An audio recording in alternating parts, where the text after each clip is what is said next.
আমরা চাই তাকে দেশে ফিরিয়ে এনে তার রায় কার্যকর করা হবে। তার আত্মসমর্পণের কোনো সুযোগ নাই। তাকে প্রথমেই গ্রেফতার করা হবে, তাকে ফিরিয়ে নিয়ে এসে এবং রায় কার্যকর করা হবে। যদি তার আপিল করার কোনো অধিকার থাকে সেটা আইন আদালত দেখবে। শেখ হাসিনার আত্মসমর্পণের সুযোগ নেই, দেশে এলেই তাকে গ্রেফতার করা হবে, আবারও জানালেন স্বরাষ্ট্রমন্ত্রী সালাউদ্দিন আহমেদ। বিএনপির পূর্ব ঘোষিত অঙ্গীকার অনুযায়ী জুলাই সনদ অনুসারে সংবিধান সহ অন্যান্য আইন সংস্কার করা হবে বলেও জানান তিনি।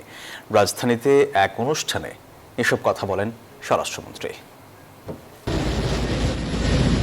ফ্যাসিবাদের দায় নিয়ে ছাত্র জনতার গণঅভ্যুত্থানের মুখে 2024 সালের 5 আগস্ট দেশ ছেড়ে পার্শ্ববর্তী দেশ ভারতে আশ্রয় নেন শেখ হাসিনা। এরপর থেকেই বিভিন্ন সময়ে সামাজিক মাধ্যমে তার দেশে ফেরা নিয়ে কার্যক্রম নিষিদ্ধ আওয়ামী লীগের নেতাকর্মীদের অপতথ্য প্রচার হতে থাকে। তবে সর্বশেষ একটি আন্তর্জাতিক সংবাদ মাধ্যমে শেখ হাসিনার আগামী ডিসেম্বরে দেশে ফেরার তথ্য প্রচার হলে বিষয়টি আবার আলোচনার জন্ম দেয়। এমন প্রেক্ষিতে জুলাই আন্দোলনের এক অনুষ্ঠানে অংশ নিয়ে স্বরাষ্ট্রমন্ত্রী সালাউদ্দিন আহমেদ বলেন, দেশে ফেরা মাত্র গ্রেপ্তার হবেন শেখ হাসিনা। আমরা চাই তাকে দেশে ফিরিয়ে এনে তার রায় কার্যকর করা হবে। তার আত্মসমর্পণের কোনো সুযোগ নাই। তাকে প্রথমেই গ্রেফতার করা হবে, তাকে ফিরিয়ে নিয়ে এসে এবং রায় কার্যকর করা হবে। যদি তার আপিল করার কোনো অধিকার থাকে সেটা আইন আদালত দেখবে।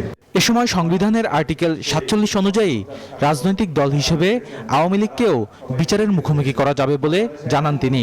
আর্টিকেল 47 সেটা বলা আছে, ব্যক্তি এবং সংগঠন উভয়েরই বিচার করা যাবে গণহত্যা এবং মানবতা বিরোধী অপরাধের দায়ে। আমরা চাই আইনানুগ প্রক্রিয়ার মধ্য দিয়ে ফ্যাসিবাদী মাফিয়া সংগঠন আওয়ামী লীগের রাজনৈতিক ভাগ্য নির্ধারিত হোক। অনুষ্ঠানে জুলাই সনদ অনুসারে সংবিধান সংশোধন করার কথা জানান স্বরাষ্ট্রমন্ত্রী। হুঁশিয়ারি দেন, বাংলাদেশে আর কোনো ফ্যাসিবাদের উত্থান হতে দেয়া যাবে না। তার প্রেক্ষিতে বদরুল আলম শাওন, নিউজ 24, ঢাকা।